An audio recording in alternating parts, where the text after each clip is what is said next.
Black Bear. Cobb was a natural with the punishment, as Fatima called it. He worked through Fatima, her dungeon, her network of contacts, her knowledge of the trade and its practice. He franchised her punishment business and took it into another market, and like a good franchisee, he paid residuals to the franchiser. The sessions were $350. She kept $50 for every one of the sessions. He also set her up in the marijuana business. She could move a pound a week in quarter bags. She also sold cigarettes, and she mentioned that many of her clients asked for ecstasy, but Cobb refused to find a supplier, saying simply, "Street chemicals are bad medicine." But aside from that one restriction, Fatima's dungeon was one-stop shopping for depraved white men. It didn't matter to Cobb that he had to dress up in black leather and flog middle-aged white men. He could hardly believe he was getting paid to do it. Will went with Cobb over to Fatima's house. Most nights that he was working, he stayed upstairs and watched a small black and white television in the kitchen, and he answered the phone in the door. Cobb needed the moral support for the punishment business. He was seeing 8 to 12 slaves a week and putting all the money into 1109897 Ontario Inc.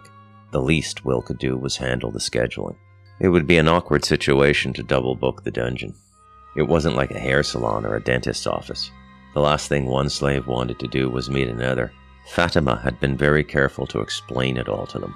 Most of the men just wanted to be humiliated by another man. They weren't even gay for the most part. They weren't straight either. They were something else.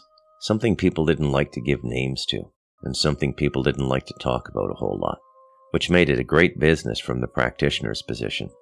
Although Cobb could find no laws in the Criminal Code of Canada against it, or any laws against it in the Body House laws, it could always be interpreted by the lawmakers or peacekeepers, or whatever powers that be, as something unsavory. The law had a way of finding its victims like a poison gas slipping under doors. No matter how well a person thought they were sheltered, there was always a possibility they could be charged with something. The slaves were stupid, Cobb realized in short time.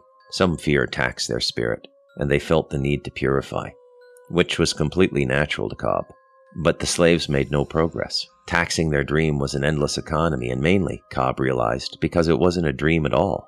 It was something like a dream, but a real dream was a dividend of creation, not a tax on a person. Cobb had no mercy for their stupidity. He took their money. One of the routines that Cobb had worked up for the slaves was the bear routine. In the bear routine, Cobb would appear in the dungeon after the slave had been prepared, and this was by being told what to do by Will or Fatima, who met the slaves at the door and walked them down to the dungeon, told them to undress, blindfold themselves, and then wait on their hands and knees for the master. Cobb was given no name. He was just referenced as the master.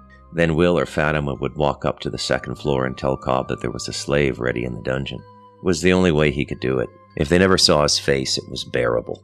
Fatima had started him out in a simple leather mask.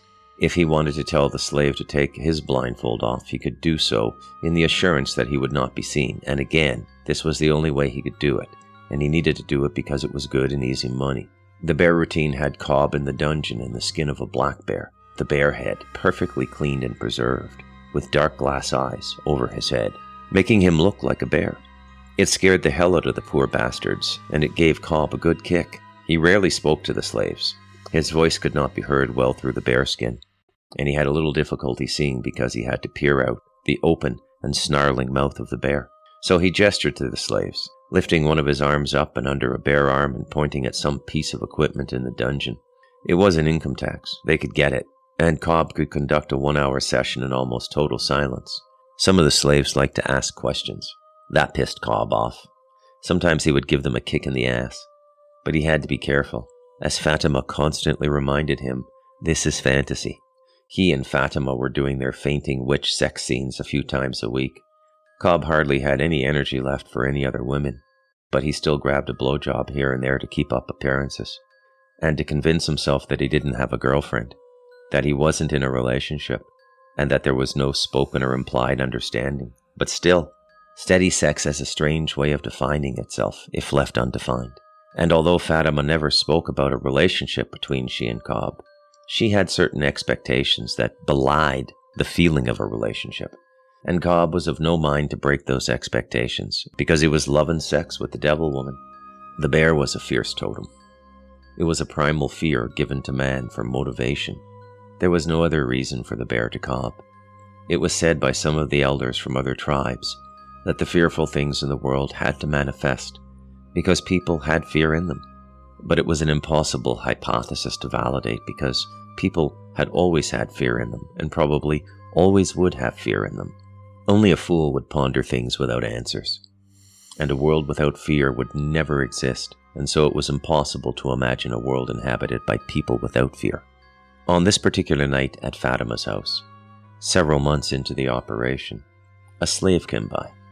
Will greeted him at the door politely, took his jacket, hung it up in the closet, and then guided the man down to the dungeon. He gave the usual directions and told the man the master would be down in a moment. He went up the stairs and Cobb was watching an episode of Cheers on the small black and white television in the kitchen, with the volume turned low so as not to disturb Fatima, who had gone to bed. Sam Malone was making time with some tart in the bar, and Diane had a problem with the shallowness of it. Cobb liked Sam Malone. He was high and giggling, and that was how he liked to be when he did The Punishment. Will sat down and watched a few minutes of the show. It was better to let the slave sit in the near darkness of the basement for a while, looking at the shadows on the wall, made by the flickering light of candles. It put them in the right mind. It consolidated their need to be there. It was required. And so was the polite greeting at the door by Will or Fatima. It said that the experience was as real as they wanted it to be. It suggested the illusion with the possibility of the real. It was a metaphor for the real, a metaphor for fear, a metaphor for experience. Like insurance, the thrill of driving an expensive car without any fear of losing it, because it was insured. Will's presence said, "Welcome to Disney World." It said, "You are going to have a good time, but don't worry, your boundaries will be respected." Cobb stood up and put the bearskin over him. Will started to laugh. He always laughed when Cobb put on the bearskin, and Cobb was not beyond providing amusement, growling or snarling once the head had slipped over his, and it was impossible to recognize him anymore. He walked down the 2 flights of stairs to the basement. He walked into the dungeon and stood immobile. The slave looked up and Cobb said nothing. The slave said, "I like to be a bad boy." Cobb thought he was in a stupid sitcom himself. He sat down on the one chair in the dungeon and faced the slave with the bearskin concealing him. The slave became confused and embarrassed. Cobb's apathy had somehow broken the aura of the environment. The slave asked, "What do you want me to do?" Cobb flipped the bearskin off and looked square at the man and said, "You can do whatever you want, Alexander, but there's no fucking way you're getting your $350 back." Alexander Campbell, QC, bolted up and grabbed his clothes.